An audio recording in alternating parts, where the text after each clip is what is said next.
everybody. How are you doing today? Welcome to the D. Louise book series. I'm Christina, Kristina.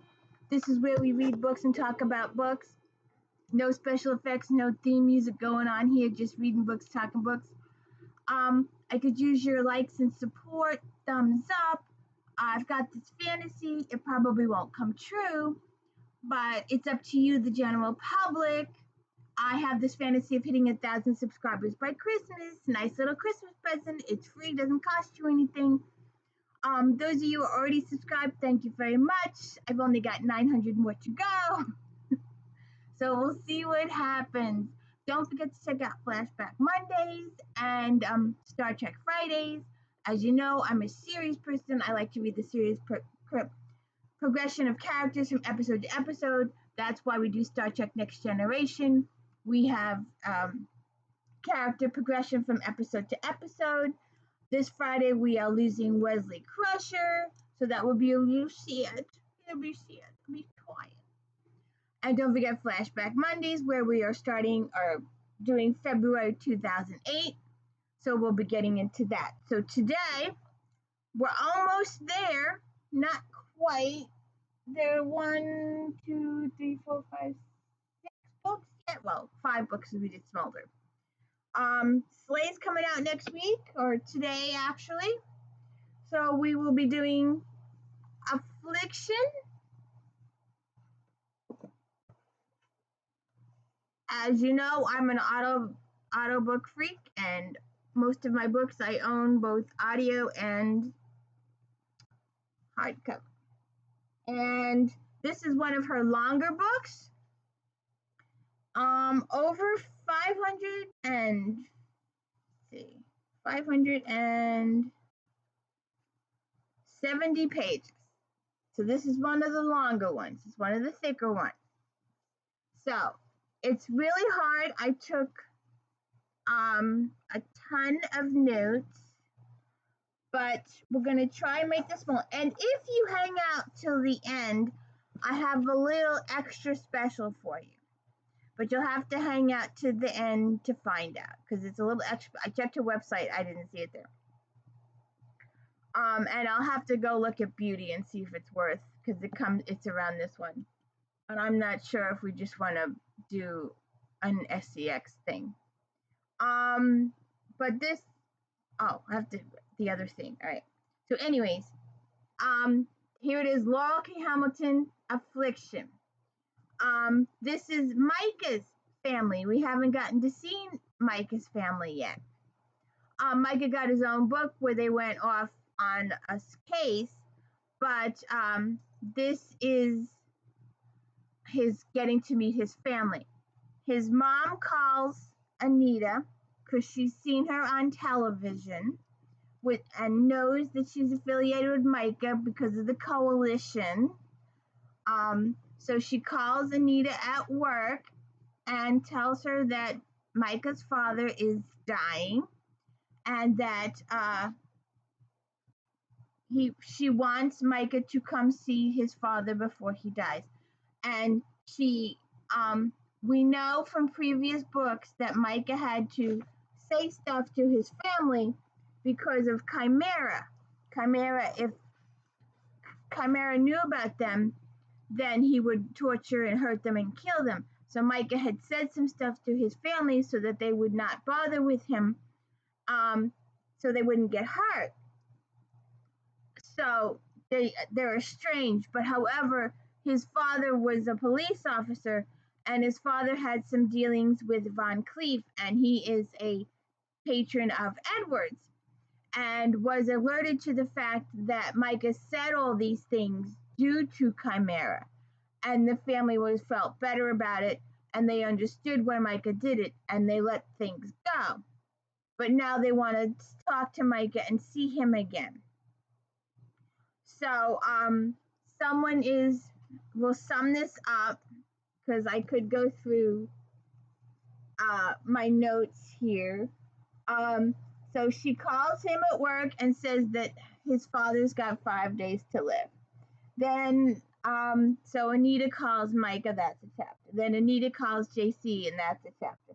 And then Anita calls Nathaniel about her clothing. She wants t-shirts, not sexy stuff. And then they fly. And then they argue over the bodyguards. Blah, blah, blah, blah, blah. So we'll go back to my notes, my clip notes. So Micah reunites with his family. Most of them accept him with open arms. Micah's dad has been bitten by a zombie. Hikers go missing, and Nathaniel offers to change into animal form to do the tracking. And there's some stuff there. And then they discover that the rotting vampire is being controlled by a master vamp. And Ares gets bitten and infected, and he tells Anita enough information to alert her to the fact that there is a master vamp out there. And spoiler, Ares dies. And Anita has to kill him. So it's two of her men she's had to kill. Big, huge moment.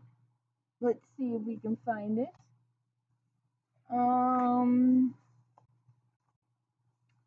Let's see.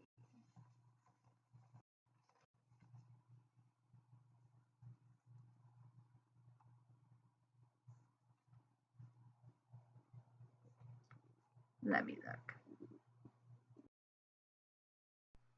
Now, I guess I should have started this the correct way, and I didn't. That Anita is a she works for Animators Inc. She raises the dead. She's also a vampire executioner. Her Edward is also a vampire executioner and U.S. federal marshals. And Nathaniel, Micah, and JC are her lovers. John Claude is a vampire. Nathaniel and Micah are leopards. There's also Jason is a wolf. Richard is a wolf. But those people are not too much involved in here. But we are talking about Micah's family here. But so they discover that, like I said, Nathaniel turns into the leopard, and they go hunting the missing, because there's been quite a few missing individuals. They're up in the mountains. They're up in Colorado. So they track and they find some of them, and they find a small horde of vampires, and they're rotting vampires. They're different vampires.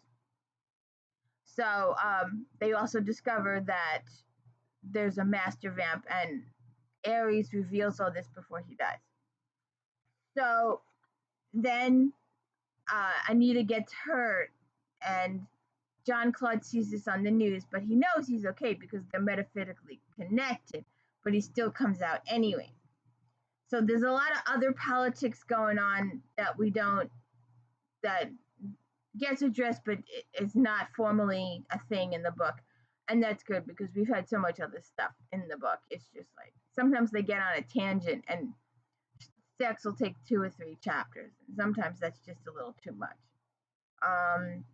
If you read a Janet book, and we will do Janet books, it's like they kiss, blah, blah, blah, stuff starts to happen. Go in the bedroom, close the door, and the next chapter's the next day. That's fine with me. At this stage in my life, I'm good with that. So John Claude is here, and they're in the shower because she's got to clean out all the zombie stuff. They've got 2 vampires in jail, and the marshals want to kill them immediately, and Anita's like, no, we need to question them first. And they're giving Anita lip, but she's like, if we kill them, that ends it. And Anita's like, no, you don't understand. They have a master vamp who's controlling them. You kill them, he's got more he can use. So we need to question them and get the information from them, so we can go get him, because this will continue until we get him. But this is a huge spoiler alert if you all don't know. And by the way, it will not happen. It was teased for Smolder. It's being teased for Slay. But there is no wedding in either. And we will do Slay next week. There is no wedding in Smolder, there is no wedding in Slay, and there probably won't be a wedding in the next book. It'll be about 4 books. From what I got, and this is just my personal opinion, this isn't, I have no idea if it's true or not, but Smolder was getting the clothing. Slay is dealing with Anita's family. Whatever book comes after Slay supposedly is dealing with the Jason situation. Although she got enough, I don't know if she got enough feedback from her family, her fan base, to make it a Jason book and a wedding book. But my thoughts are that it's going to be a saved Jason book, then the wedding. But that I could be totally wrong, and she could be doing a wedding Jason book. She's marrying John Claude, but she's going to do a wedding Jason book. I can see that it's going to be a saved Jason book and then a wedding book. So we might have at least 2 more books to go yet. But this is where it initially happened, in the shower. So every hour that we waste gives the vampire that's doing this a chance to escape and spread the sickness to more people. He put his hands on either side of my hips. That is true, ma petite, but dawn will come and trap him as it traps us all. No vampire will be harming anyone once the sun rises. Damn it, I said. He smiled. You helped make the law that gives the vampire right to lawyers. I gave a small smile. I guess I didn't think it would be used against me. We often do not foresee the outcome of our actions, ma petite. We strive to do good things, but often there is a bit of bad in it with it all. I could only nod. But there is good news. There is good with the news. It means we have time for me to lick the water off your body until we can drown the sorrow from your eyes. There's no sorrow in my eyes. I need to get to work. He looked at me, just looked at me. It wasn't vampire powers or his beauty that made me look away. It was the knowledge in his eyes. He knew me too well for me to lie to him. And if I couldn't lie to him, I couldn't lie to myself, damn it. That's what happens when you let people get too close. You can't hide anymore, not even from yourself. I'm trying to concentrate on work, and even to me it sounded lame, like wishful thinking. Work can be a balm for such things, he said softly. When you came through the curtain, I was so happy to see you. I even moved the strand away from his face, smoothing it back. Even knowing you shouldn't have come, that the local master would see it as a power play. I touched the strand on either side of his face and smoothed them back into the heavy blackness of the rest of his so wet skin. Even knowing it's dangerous when you travel because you're outside the fortress that the Circus of Damn has become. Blah, blah, blah, blah, blah. When I saw you on the television bleeding and hurt, I knew you would not die because I could feel how hurt you were.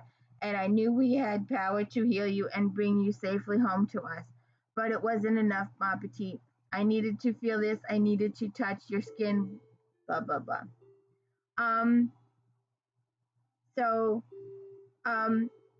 I felt the tears in my eyes and had to concentrate not to blink.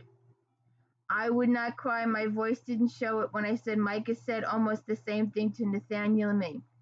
Jean-Claude tilted his head to one side. Then let's do it. What? Legally, you can marry only one of us, but we could have a ceremony. There is a precedent for it.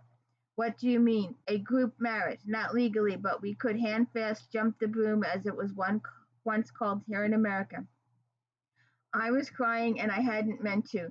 How could we do it? I mean, how many of us? What about rings? I mean, do we all get rings? Do we all get engagement rings?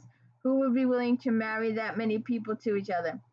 He smiled and he looked happy, just happy. I don't know the answers to most of your reasonable questions, ma petite, but that you are asking them and that did not simply say no is more than I had hoped for. I started to cry harder, so I had to swallow the lump in my throat to say, did you really think I'd say no? Yes, I dreamt otherwise I would have made it a most romantic night of your life and conspired with the other men in our lives to sweep you off your feet. More stuff. Anita Blake, will you do me the honor? He dropped to one knee in the shower. The honor and wonder of marrying me. Yes, I will. Hello. Hello. Did you come from marriage proposal too? So we get through that, and then Marshal Susan Hatfield comes in. She's the new marshal with the warrant, and she gives Anita lip about she wants to kill the vampires in custody. Come here. Come here, come here, come here. I know you hate being on camera. I know. You hate being on camera. Um, and she doesn't believe Anita, just doesn't believe her, and is giving her lip, and they're having this big, huge fight. And then the light bulbs go off in Anita's head, and she's like, "You did burn those vampires, didn't you?" And they're like, "No, they're in the morgue." And she's like, "Oh my god!" So she's like, "Call the morgue, call the morgue." And he's like, "Why? They're fine." And she's like, "Call the morgue, call the morgue." And they're like, "Fine, I'll call the morgue." And they call the morgue, and there's no answer. And then they send people down to the morgue to check, and they die. And some other people die. So now Hatfield believes her after all these people are died. And I will repeat, it's repeated again. Zombies are being controlled by a master vamp, and Hatfield regrets not believing Anita. As a result, people die.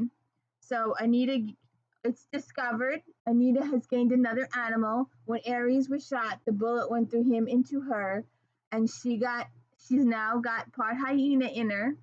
So she's got leopard, wolf, hyena, lion, tiger. So now hyena 6. And so then there's a really important moment with Micah, Anita, and Rush. He reveals all the stuff that he knew from Van Cleve, and how he knew that Micah hadn't really abandoned them, but he had no choice. So there's a big moment there. So I wanted to look at, then we get into this, and it's several chapters in it. It's just like, all right, it was a big thing when the book came out. No, it's not so much, but it was a big thing when the book came out. They had gotten rid of Asher because Asher was he had too much angst, way too much angst. But they sent him to this other city, and apparently with the hyenas, it's the female, like the cats, it's the female that's in charge. And he's doing stuff to annoy the female hyena leader.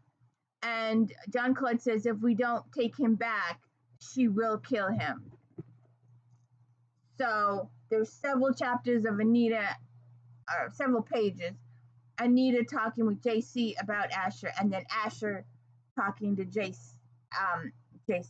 And there's some other talk between the others, between Dev and the rest, about Asher.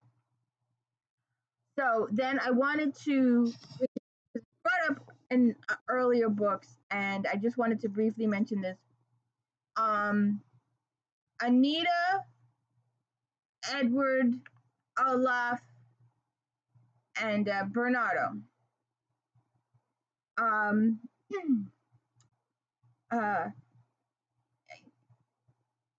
We looked at Hatfield. She glared at both of us, then finally back at Jonas. Forrester's death and Blake is war. Who are the other two horsemen? Otto Jeffries is pestilence, and Bernardo Spiderhouse is hunger. I met Spiderhouse, and I know Jeffries by reputation. They're both ex-military. And so are you, right, Forrester? Yes, sir. Then why is Blake war? She's never been military. She has a higher kill count than I do, Edward said, and the vampires see death as one-on-one killer, whereas war kills a lot all the time. You asked the vampires, Jonas asked. I did. Why not Jeffries or Spiderhouse? You met Bernardo, right? I asked. I've met him too, Hatfield said.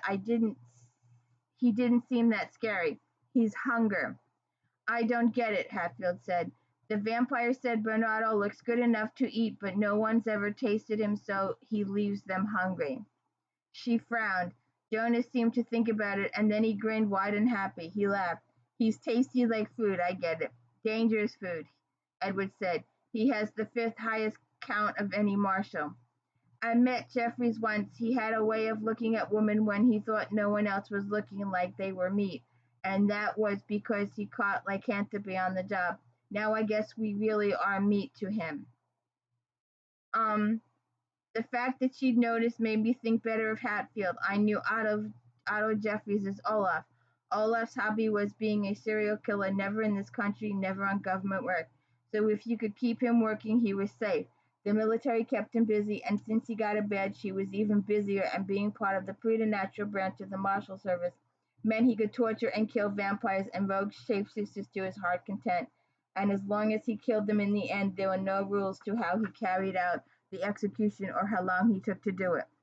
Olaf was one of the scariest people I ever met, alive or dead, and that was an impressive list to be near the top of it. Hatfield was right.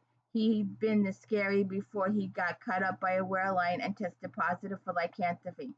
He'd gone AWOL after the test results, but he'd resurfaced a few months later. If he'd done anything unfortunate while he was learning to control his beast, the human authorities hadn't heard about it. Sat on my foot, it's asleep. Sorry. So I wanted to bring that up about it was a good explanation about the four horsemen because it's brought up often.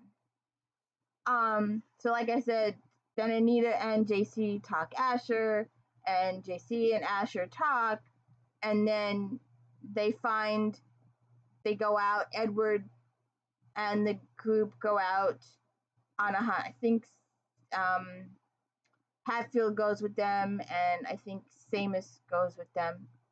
And they find the house. They're tracking where all the victims were in the forest, and they find a cache of zombies that are supposedly dead, but it turns out there's dead ones and then there's some alive ones behind the dead ones. So they come out and they end up having a big huge incident there, and the hyena, Seamus gets infected like Ares was. However, because Anita has picked up the hyena gene and she goes like this, and he feels all better. So then there are some very uncomfortable situations. I was uncomfortable, especially the first time I read it. Now I just skip it. But there's a couple of chapters of BDSM with, could you not mark my computer? Why has everybody got to mark my computer? So there's several chapters of BDSM with Nikki and Nathaniel and Nita. They make me uncomfortable. That's just me. So anyways, so in the end, we do capture the help the situation. There is a happy ending, although we did lose Ares. We did get a proposal, but like you said, it's ongoing. We'll be doing those books later. Now I have a little extra for you. If you read Flirt, and you can go check out that review that I did a couple of books ago.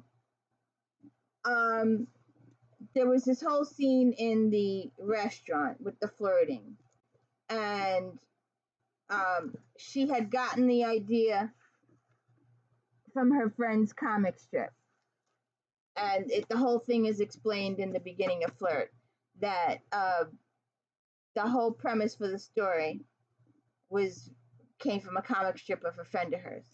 So the whole thing is explained. I didn't see it on her website, but and I will check out eBeauty, but I probably won't talk about it. I'll probably just go on to Jason. Jason gets into the book, would you believe?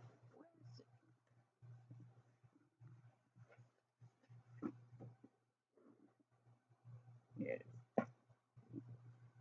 it is. This is the next book we will be doing. We will be doing Jason.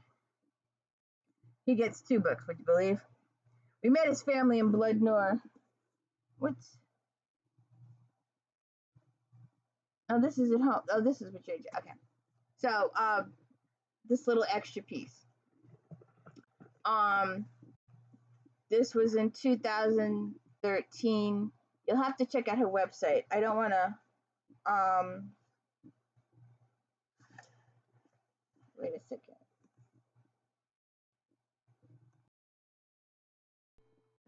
I don't know where the first couple pages are, but shoot, I lost my glasses. Let's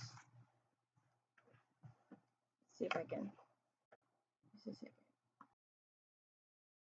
All right. So I lost the first couple pages, but we may never get a Richard book, but we might get a Richard book. But this was a little extra. Like I said, she did the cafeteria book in Flirt, the restaurant. Well, this time there's an additional person in the restaurant with them, Richard, and he was dating Ellen. Ellen understand that I had other yummy men in my life, so I didn't need to steal Richard from her. Micah had left the hair unbound around his shoulders so that it trailed deep brown chestnut curls to mid-back. My hair was the same length, and I realized weirdly that both Richard and Dr. Ellen's hair was just past their shoulders. They say that after a while, couples begin to look alike. She gave Richard's arm a little extra squeeze where her arm was snaked through his and then sat out more evenly in her own chair. Well, this is more awkward than I thought it would be, she said. It's about as awkward as I thought it would be, I said. Micah squeezed my hand under the table and a silent bid for me to play nice. I smiled harder and did my best to push it into my eyes. I'm sorry I did not force this all on all of us, she said, and she looked genuinely uncomfortable. I sighed. I'm sorry, Ellen. I just meant that Miss Manners doesn't cover this, and I don't know what to say either. She smiled a little uncertainly at me, but nodded and took Richard's hand across the white tablecloth. Do you understand why I wanted to meet? I shrugged because I couldn't think of anything good to say.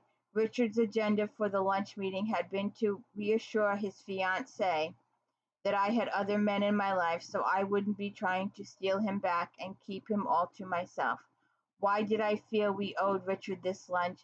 He wasn't an ex-lover, but a current lover, and Ellen knew that, so socially awkward didn't even begin to cover today's little event.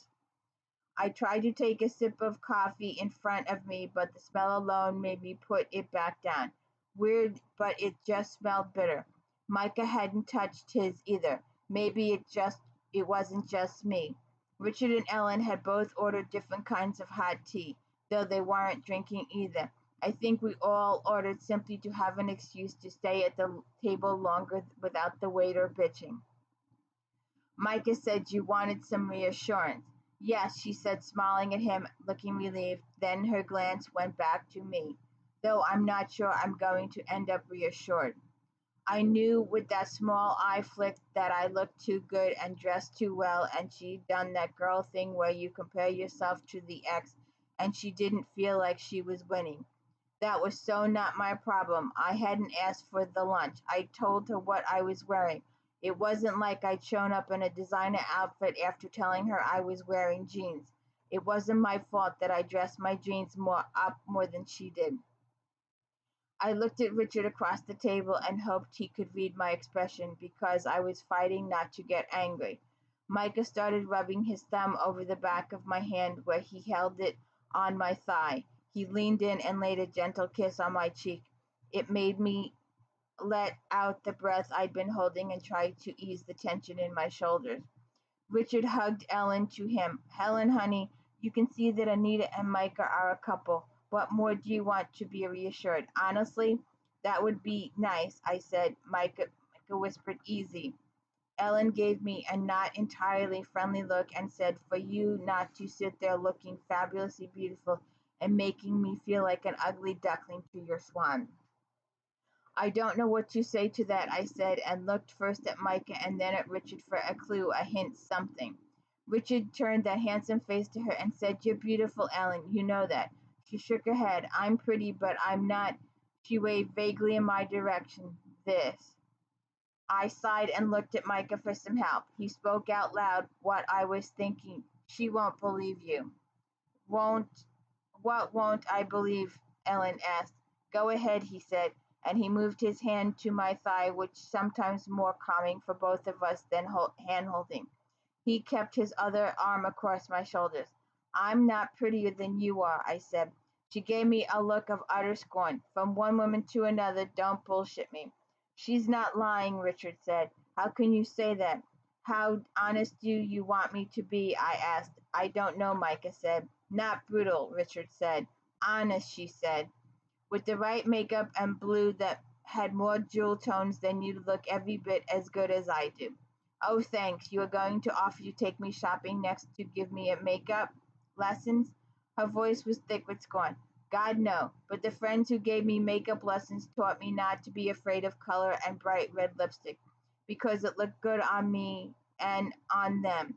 You dress like I did a couple of years ago, more subdued, but your coloring is close enough to mine that you need more color, that's all.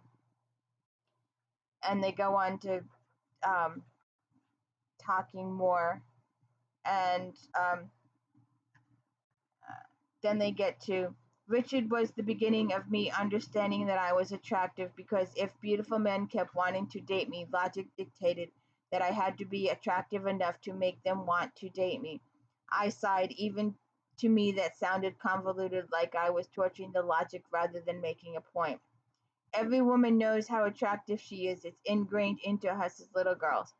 Not if one of the people raising you tells you that you're not pretty as a girl, and not if your father remarries someone that spends your childhood telling people, no, she's not mine, from his first marriage.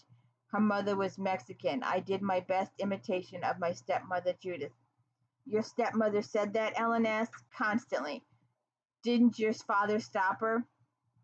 She never said it in front of him. It was actually my stepsister Andrea who told my father when we were 12.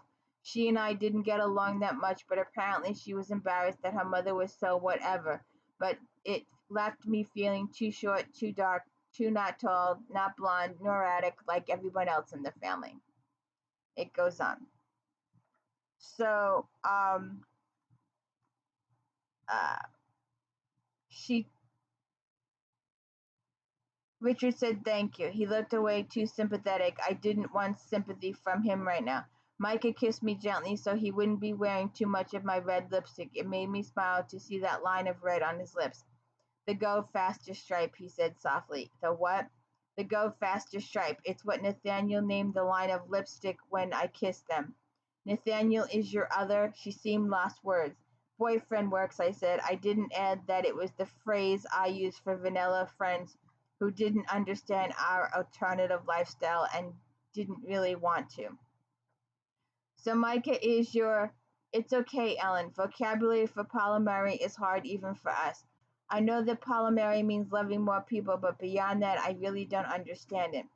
If I'm at a social event where we don't know most of the people, then I introduce Micah and Nathaniel as my boyfriends. Anything else just seems to confuse people.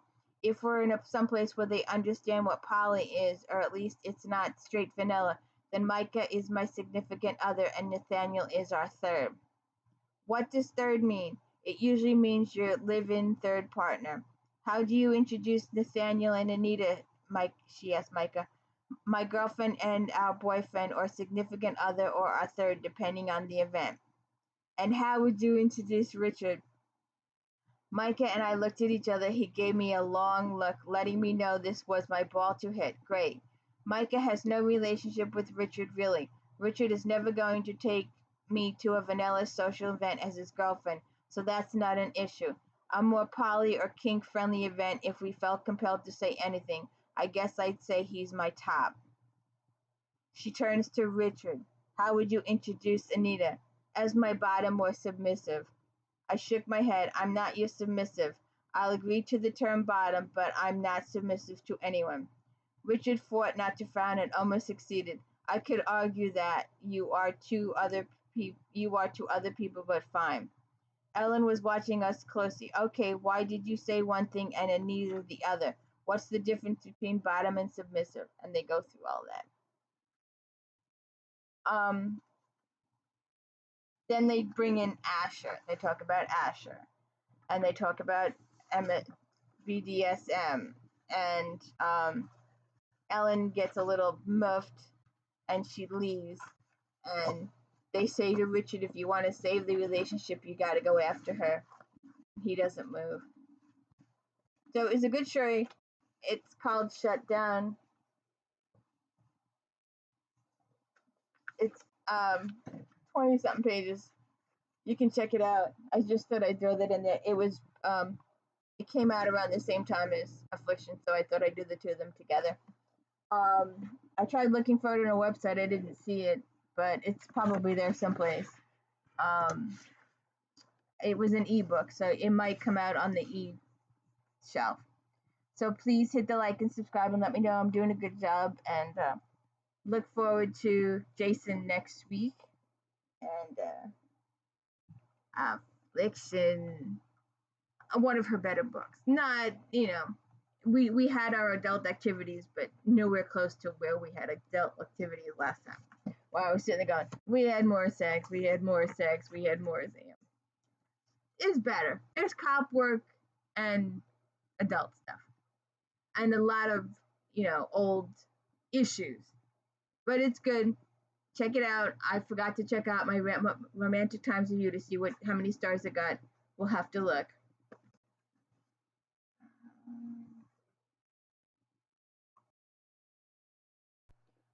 Romantic times didn't do it. So anyways, please hit the like and subscribe. Let me know I'm doing a good job. And have a good week. Hope you got up to vote. Have a good one. Thank you. Bye.